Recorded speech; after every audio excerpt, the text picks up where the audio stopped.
De M. Issa Chiroma, ça on a déjà parlé, là c'est plutôt par rapport au fait de se proclamer avant même les résultats officiels. Et surtout, on peut revenir un peu en arrière, en 2018, il faut savoir que Issa Chiroma était ministre de la Communication et c'est lui-même qui a rappelé à Maurice Kamto comme quoi il n'avait pas à donner les résultats, en tout cas se proclamer président avant les résultats officiels.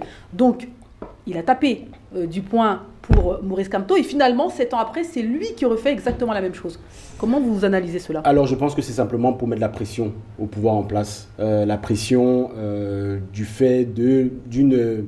C'est-à-dire qu'il y a eu l'élection qui a été le 12 octobre. Et logiquement, d'après le Conseil constitutionnel, le droit constitutionnel camerounais, vous avez 2 semaines pour faire sortir les résultats. Mais normalement, vous n'avez pas besoin de 2 semaines. Pourquoi? Parce que vous devez vous focaliser sur les grandes villes directement. Et les grandes villes, vous pouvez avoir les résultats à peu près 2-3 jours après pour pouvoir les sortir.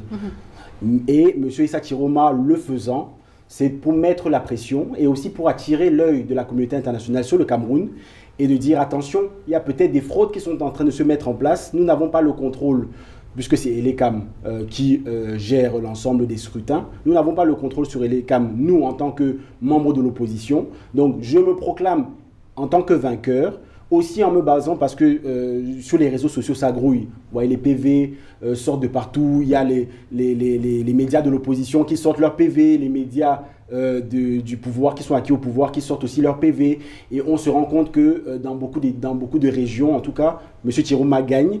Et donc, en fait, dans beaucoup de régions, dans beaucoup de bureaux de vote, dans certaines régions, il gagne où il n'était pas attendu, d'après les PV qui sont sur les médias sociaux, mais on n'est pas sûr de leur véracité. Donc, c'est une question. Il y a beaucoup de si, en fait. Voilà, donc c'est pour mettre une pression sur le pouvoir en place et aussi attirer l'œil de la communauté internationale sur les élections qui se déroulent au Cameroun. Baba, je vous pose la question. Issa Chiroma en 2018, c'est lui qui indique fortement à M. Kamto comme quoi il n'a pas droit de faire cela, à savoir se déclarer président avant même les résultats officiels. Finalement, 7 ans après, il décide de refaire exactement la même chose. Est-ce qu'au Cameroun, on n'a pas le choix de faire ça? Oui, et d'autant plus que si c'est lui qui le dit et qui le fait, c'est qu'il sait pourquoi il le fait en fait. Et comme il dit, c'est par rapport à l'heure où on parle là, où je donne cet avis, on ne sait pas encore la réaction du pouvoir en place. Peut-être qu'ils vont reconnaître les résultats ou pas. Mais de ce que nous avons vu, clairement, Issa Chiroma a gagné. D'accord, mais on se base sur quoi pour dire que Issa Chiroma? Non, parce qu'il y a une chose que ce gouvernement-là est... Bon, et je ne suis pas très d'accord avec le côté cavalier du ministre Atangadi. Vous savez, depuis on va dire depuis 2020, les différentes élections qui se passent, notamment en Afrique, les réseaux sociaux montrent clairement à peu près les premières tendances. Cette fois-ci, ce que nous avons vu, en tout cas sur les réseaux sociaux, c'est que les personnes prennent en photo. Et d'ailleurs, c'est ce que M. Chiroma a dit par rapport, quand il a publié ses PV ou donné ses propres résultats pour revendiquer sa victoire. Il dit clairement, on n'a pas besoin d'être dans tous les bureaux de vote, mais nous avons pu recueillir les personnes qui envoient preuve à l'appui la photocopie des PV, avec les signatures des différents qui étaient là-bas, plus les photos soit des tableaux, on les voit dans les écoles. Donc avec ces preuves, ils ont pu faire leur compilation. Mais si vous suiviez en direct cette campagne électorale toute la nuit, moi je les ai suivis, on recevait clairement les... Donc selon vous, M. Chiroma Bakary a des preuves incontestables concernant cette élection, même 15 jours avant même l'annonce des résultats officiels. Ils n'ont même pas besoin de 15 jours. 2 jours, c'est réglé. On en parlera dans un instant, mais selon vous, il n'y a pas à discuter. Il n'y a pas à discuter, c'est pour ça que je dis... devrait être le président de la République. Absolument, c'est pour ça que j'ai dit, juste avant, on n'a pas encore la réaction. Peut-être que M. Biya va appeler tranquillement M. Chiroma pour le féliciter. Peut-être. Donc, pour moi, il n'y a pas de... Je vous pose la question à vous. Vous avez entendu Baba parler. Il y croit, il considère que le président Chiroma a clairement gagné cette élection présidentielle. Est-ce que vous considérez que, malgré le fait que les résultats officiels ne soient pas sortis officiellement, on peut aujourd'hui clairement affirmer qu'il a largement gagné cette élection présidentielle? Oui, moi je pense qu'il y a des fortes chances qu'il soit le vainqueur de cette élection. Le vainqueur théorique pour l'instant? Enfin, oui, mais même réel, parce que, évidemment, le rejet dont fait l'objet Paul Biya est tout à fait, est tellement important que, voilà, ça ne serait pas surprenant que lui qui soit, alors je ne dirais pas le candidat le plus en vue de l'opposition, mais en tout cas, il a eu une bonne campagne, il a fait amende honorable en disant, moi, certes, j'ai participé à ce pouvoir, donc je le connais de l'intérieur, je connais tout ce qu'ils font comme magouille, malversation, etc., pour rester coûte que coûte. Et donc, moi, je m'engage à servir un petit peu d'homme pour la transition au Cameroun. Et je pense que beaucoup d'électeurs ont cru, et donc d'ailleurs, le fait que Maurice Kamto n'a pas pu participer, peut-être qu'il y a eu un report d'une bonne partie des gens qui voulaient voter pour Kamto, pour Chiroma Bakary. Et ensuite, bon, le concurrent qu'il avait au nord, Bello, donc évidemment étant beaucoup plus âgé et peut-être un petit peu moins, en tout cas qui n'a pas osé affronter le pouvoir comme Chiroma l'a fait, moi je pense qu'il y a des chances que ce soit vraiment lui le vainqueur. Mais il y a une question légitime qui se pose et qui est très importante. Pourquoi ça n'a pas marché pour Maurice Kamto en 2018 et ça marcherait pour Issa Chiroma Bakary en 2025? Parce que lui, il vient du système, il sait comment ça fonctionne. Et donc, comme il vient du système, il sait comment ça fonctionne. De l'intérieur, il savait bien peut-être que 2018, donc Kamto avait déjà gagné.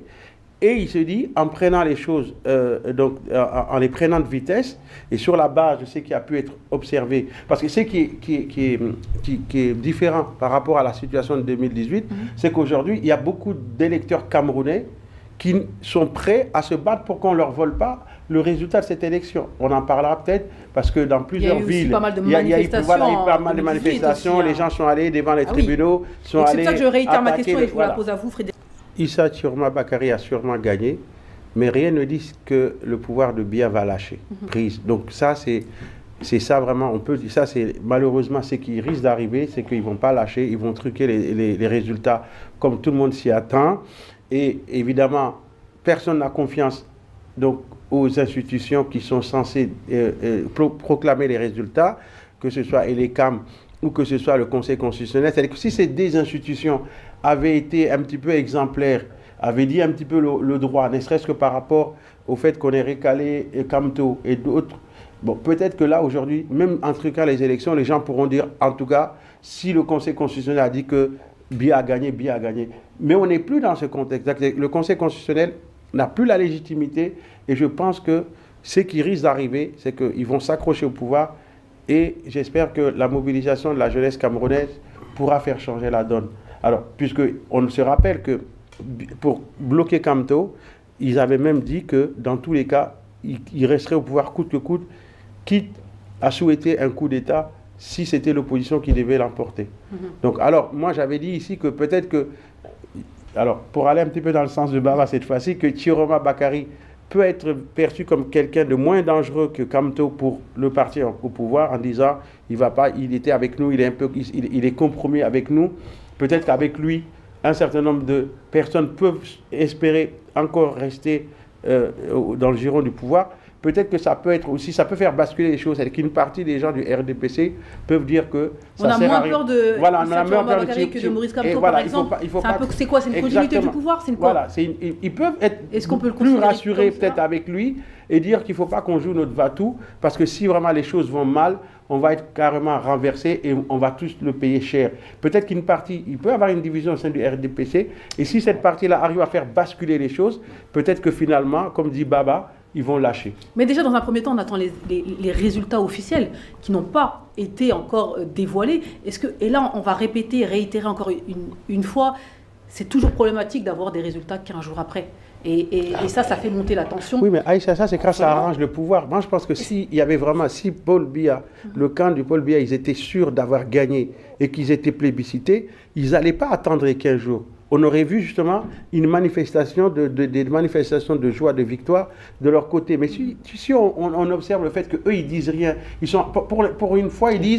il faut être Vous pensez que ça joue en leur défaveur cette fois-ci, alors que d'habitude, on a l'impression que, au contraire, les 15 jours sont plutôt en faveur du pouvoir en place. Alors que là, vous considérez que c'est plutôt en leur défaveur. Et puis, on a été témoin d'une chose et dont moi, j'ai vraiment apprécié ça. C'est que tout le long, on disait que les Camerounais étaient résilients, qu'ils n'allaient pas... presque, ils abandonnaient la situation. Mais ce qu'on a vu, moi c'est la première fois que je vois ça, c'est-à-dire que, comme disait Issa Chiroma, ils n'avaient pas besoin, eux, d'envoyer des observateurs. Les Camerounais eux-mêmes, sur beaucoup de choses, c'est vrai qu'on n'en a pas parlé, mais cette étaient là, mobilisation, ils se sont mobilisés, ils ont fait même la chasse aux tentatives de fraude. On les a vus un peu partout, des images circulent, mais surtout au comptage, pour le dépouillement. Généralement, on va mettre peut-être 2 ou 3 témoins. Là, ils étaient tous là, pour être sûr qu'on compte exactement le nombre de bulletins qui étaient dans les urnes. Est-ce que c'est pas ça qui va changer la donne? Est-ce que c'est pas le fait d'avoir pu vérifier avant même les résultats officiels que effectivement les comptages ont été bien faits? Est-ce que c'est pas ça qui va faire qu'on ne pourra pas accepter qu'il y ait un détournement? Dans tous les cas, c'est sûr qu'il y aura moins de malversations. Ça, c'est une certitude. Maintenant, est-ce que cela va faire en sorte que le pouvoir en place, admettons, M. Issa Chiroma s'impose, que le pouvoir en place accepte sa défaite et que le jour du scrutin, c'est-à-dire de la promulgation des résultats, le président du Conseil constitutionnel dise le nom de M. Issa Chiroma, parce que c'est ça, parce que non, tout est lié en réalité. Mais la pression populaire, c'est-à-dire qu'on n'est pas là. Voilà, exactement, on n'en est pas là. Donc, on va dire que le pouvoir en place a quand même la main mise sur l'ensemble des institutions. Et tout à l'heure, vous avez dit un élément, vous avez dit quelque chose, vous avez dit, on ne sait pas si le pouvoir en place a déjà réagi à ce que M. Issa Chiroma a dit. Si. Ils ont déjà réagi. C'est-à-dire que M. Atanganji a déjà parlé avant-hier. Non, je parlais pas de ça, je parlais du résultat. D'accord. Mais il y a déjà eu des réactions du ministre, de cavalier, c'est un aventurier. Exactement, qui pourrait éventuellement... Aïssa, donc pour finir, je ne suis pas en train de dire que Chiroma a le contrôle sur le RDPC, je ne suis pas en train de dire ça, je suis en train de dire compte tenu de la pression populaire, du fait qu'on voit bien que beaucoup de Camerounais aujourd'hui n'entendent pas se faire voler, en tout cas le résultat de cette élection, que cette pression-là peut faire par opportunisme, un certain nombre de cadres de RDPC qui savent que si vraiment les choses vont loin et qu'ils vont tous être perdants, qu'ils vont quitter le navire. Et cela peut faire basculer les choses, voilà. Et c'est ça, en fait, mon propos. Mon propos, c'est pas de dire qu'ils contrôlent, c'est que les gens, par opportunisme, vont dire, avant que ce soit trop tard pour nous, on s'en va et on le soutient. Et il ne faut pas oublier, là on prend en exemple Madagascar, la pression de la rue peut faire basculer les militaires sur place. Le Cameroun, c'est pas Madagascar, excuse-moi. On a vu ce qui s'est passé à Garoua. À Djang aussi, on a vu le tribunal qui a été brûlé. À Douala, il y a eu de basculement. Oui, parce que là, il n'y a pas le résultat encore officiel. Mais le jour où, là, il n'y a pas de résultat. Donc, qu'est-ce qui pourrait se passer? C'est-à-dire qu'effectivement, si on arrive au 26 octobre, on a les résultats, les résultats sont promulgués, on annonce Issa Chiroma Bakary, président de la République. Que peut-il se passer? Est-ce que, finalement, les militants de Paul Biya vont se lever et se dire « Ah non, on nous a volé l'élection présidentielle, il va y avoir une fracture entre les Camerounais » ou au contraire, ça va passer assez facilement? Non, ça ne passera pas assez facilement. Vous savez, Pour vous, il y aura des réactions? Voilà, parce que le pouvoir de Paul Biya, c'est un système entier dont il y a énormément de bénéficiaires. Ça veut dire que si jamais il y a un déplacement, un glissement du pouvoir vers un autre président, ça veut dire que le système va changer de main. Et donc, il y a des gens qui bénéficient du système qui ne seront pas contents. Et donc ils ne laisseront pas passer cela. Donc, je pense que ça ne sera pas quelque chose de lisse. Moi, c'est le contraire plutôt. C'est-à-dire que le scénario soit le contraire. Et c'est là où ça peut être encore plus grave. C'est-à-dire que supposons qu'on dise, c'est-à-dire comme à la gabonaise, on inverse les chiffres et on donne M. Paul Biya vainqueur. Là, c'est là où il peut y avoir un impact majeur et même une crise. Donc finalement, si je vous écoute, Baba, peu importe le résultat qu'on va annoncer le 26 octobre, il y aura une crise. Non. C'est-à-dire que si Paul Biya... Sans doute une crise. Pour lui. Mais à géométrie variable. Je ne sais pas si elle sera marquée ou pas. Mais il y aura forcément des réactions. Non, mais si on proclame M. Chiroma vainqueur, il ne se passera rien. Selon vous? Ah oui, clairement. Et ça sera bien même. Par contre, si on proclame Paul Biya vainqueur, pour vous, clairement, ça sera quoi? Le chaos? J'ai peur. Soit à la gabonaise, donc ce qui s'est passé au Gabon, révolution de palais, soit, je ne l'espère pas, une scission entre le nord, la partie de Chiroma et le sud, soit une guerre civile. Mais en tout cas, le peuple camerounais ne va pas se laisser faire. J'ai peur de ça. On va vous laisser trancher, vous en pensez quoi? On a deux scénarios ici. En tout cas, là, je suis plutôt d'accord avec Baba. Si Chiroma est proclamé vainqueur, les gens vont dire ouf, et le peuple camerounais va espérer à nouveau vers un changement, vers une transition politique. Si jamais Paul Biya est déclaré vainqueur, justement, on craint que les tensions soient beaucoup plus importantes. Pour terminer. Juste pour terminer, je pense que le Cameroun, il faut savoir qu'il n'y aura pas de guerre ethnique.